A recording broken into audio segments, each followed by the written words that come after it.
WNBA expansion teams are exposing the talent that's been in this league all along. It's an interesting and bittersweet concept, expansion drafts and expansion teams, especially for a league of this size. Women's basketball is in a great place, but the WNBA specifically is in such an advantageous place right now. They started with 8 teams in 1997, and we are literally witnessing the spark before the boom when a league like the WNBA can go from novelty to mainstream. And that's where these expansion teams come in, because the talent is there. We're a bunch of overlooked players, and I think we all have a chip on our shoulder. I've really never been respected as a basketball player until I've gotten here.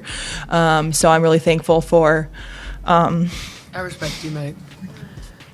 I'm thankful for this team, this organization. They really believe in me. So the faster and more efficiently the great players rise to the top, the better the WNBA product will be. And I do mean efficiently, because while some of these players just got into the league or are literally just getting a shot because it's an expansion team, others have been in the league for years. So opportunities came and went, uncertainty in the league became a standard, and even if you were hungry for more, you had to settle with what was on your plate. You could see it in that most recent after-game interview with Meg Gustafson, and Sid and TP actually had a really good segment on why these expansion team rosters can be so sneaky good, especially right out of the gate. Players on the team and even the coaches on the team understand who's capable. You're not going to get as big of an opportunity. Your leash is going to be shorter because they have to continue to play the people that they're paying. That's the reality. But what we know on a team is who shows what in practice. So that's something that the players know, that the coaches know.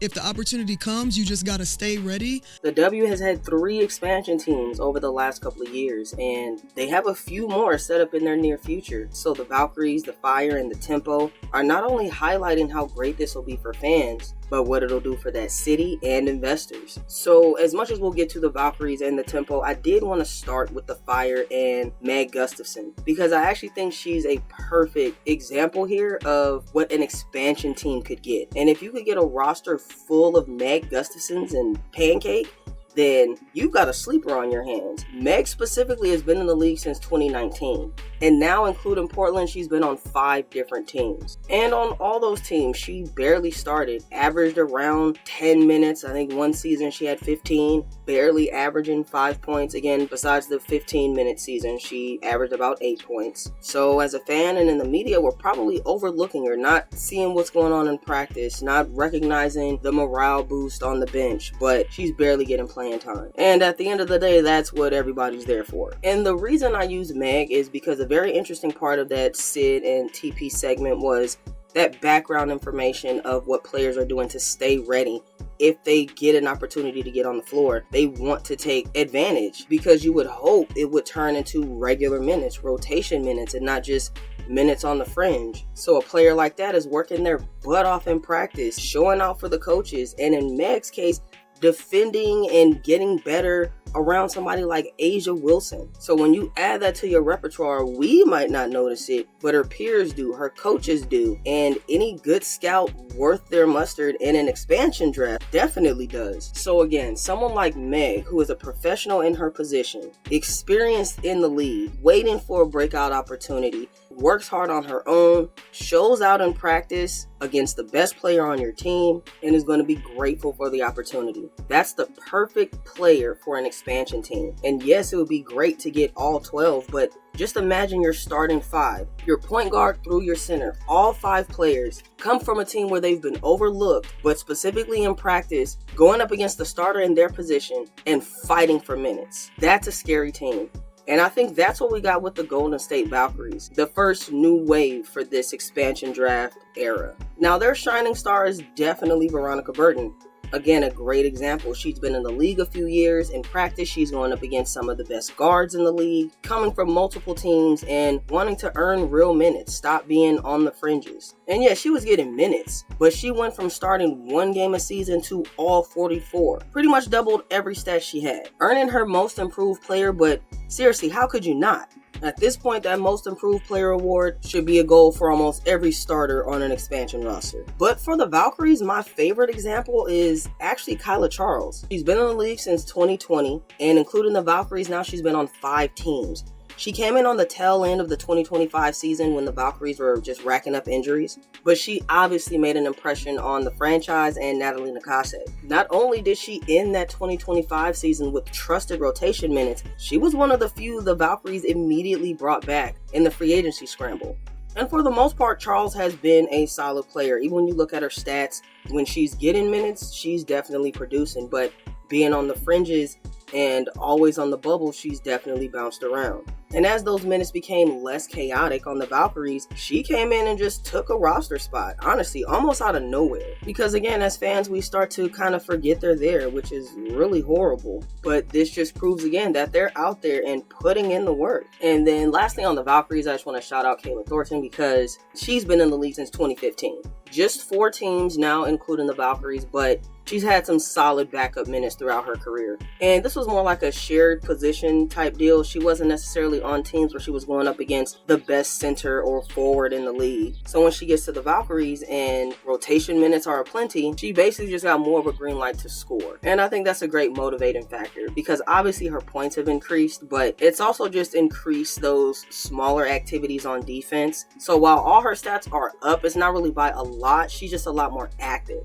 And that's something else again you get with an expansion roster, players that have been dying to show what they've got. And the Valkyries did great, not just finding players that wanted to prove what they got on the floor, but were willingly buying into the system. So when you get to a team like the Portland Fire, they're buying into a completely different system to keep their paycheck. And while we already highlighted Meg Gustafson, I think an excellent breakout for the Fire is Emily Inksler. Not to say that it wasn't there. She's shown flashes before she got hurt, but man, she can ball. And the way the Fire play is so open and free and yes, a bit chaotic, but the players that get it really get it, because if you take that chaotic opportunity to just get yours and stay active, you're going to stay on the floor. She's been in the league since 2022. She's been on about 3 teams, well 4 including the Fire, but a great example of a player that's just getting to spread her wings in this opportunity. The other player on the Fire that I hope gets her I get it moment is Carly Samuelson. She's been in the league since 2018, hopped around to 8 different teams now including the Fire. And while she's still coming back to form, I think this is one of those opportunities to solidify her spot and stay in the league. I mean, up until returning to the LA Sparks for a 3rd time in 2023, she barely played. This is just someone I'm hoping gets to do her thing because that's been a lot. Now, the Tempo are the other expansion team, and I actually have to give them credit for having the best mix of it all. Players fighting for rotation minutes that are showing out in practice, actual starters from other teams from free agency, and hungry rookies. But that's why this makes all 3 expansion teams such interesting case studies, because as much as the Tempo have the best mix, so to speak, they seem to have the least amount of chemistry. Like they have the most to do to figure out what type of team they want to be. And that could be because they immediately came in with a number 1 and a number 2 type plan. Whereas the other teams came in and you pretty much had to earn that spot. So on this roster, when you look at somebody like Isabel Harrison, she's definitely taking advantage of the minutes and opportunity she's being given. Another player that's jumped around the league since 2016. But my favorite example on the Tempo is actually Nyara Sabally. Coming from the New York Liberty, she was playing respectable minutes, but obviously 3rd string and down the line. And being available in the expansion draft, I would have picked her up too, because she's showing out. Her points have doubled, blocks, steals, rebounds increased, and a young, hungry prospect. And coming from the New York Liberty, she's been practicing with Breanna Stewart, Jonquel Jones, top tier bigs in this league. So outside of their starters and things of that nature, so I think Sabally is the Meg Gustafson for the Tempo, the Kayla Thornton. And you know these players are breathing a sigh of relief, not just because they found the rotation minutes and that home away from home, but that anxiety of being on the fringe of the league is gone. You know, I bet you they're playing freer, they're having better off days. That that sense of security is undeniable. Even as a fan, you can see it in some of these players. I feel like I have to mention that for Brittany Sykes, a key veteran in this league, but probably felt like she was on the fringes a couple of seasons ago. Without Unrivaled, she may not have jumped to the forefront for the media and the fans, along with her peers. And I love this for her. It's like she's found new life on the Tempo, can claim this team, can say, this is my team, I'm going to be here for years to come, as long as they'll have me. And I feel the same for Kia Nurse, who's actually Canadian, but probably feels great on a team that wants her. They want her to be there.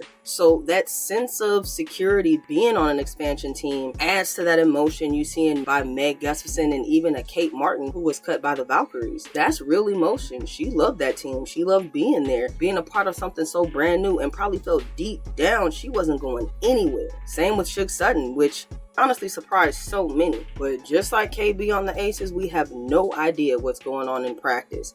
And if she didn't fit this special system, then that means you're on the chopping block. And I know the sense of security thing kind of changes the vibe, but that's also what translates into women's basketball being in such a good place. Because now you have leagues like the Upshot League and Unrivaled and Athletes Unlimited that can kind of tailor to these players that are on the fringes and either get them back into the W or give them a path outside of the W. International opportunities will start to increase as the W starts to take international players now that they're able to offer them more money. It's just a great time to be a part of women's basketball. As a fan, we're literally getting the plethora of players, and again, that spark before the boom, before everything is figured out and settled and solid. We're seeing that historic footnote in real time, and it's kind of dope. As a player, you can kind of see where your opportunities lie now and how you can take advantage of the here and now. If you're trying to get back on the floor, there are 2 to 3 teams to target just in expansion over the next couple of years. As a city, they're seeing sold out arenas and insane immediate attachment to their teams. And as the league and investors, they're seeing dollar signs. So we're also finally going to see real investment into the league as well. It's wild to think this league only started with 8 teams. We're up to about 15 now.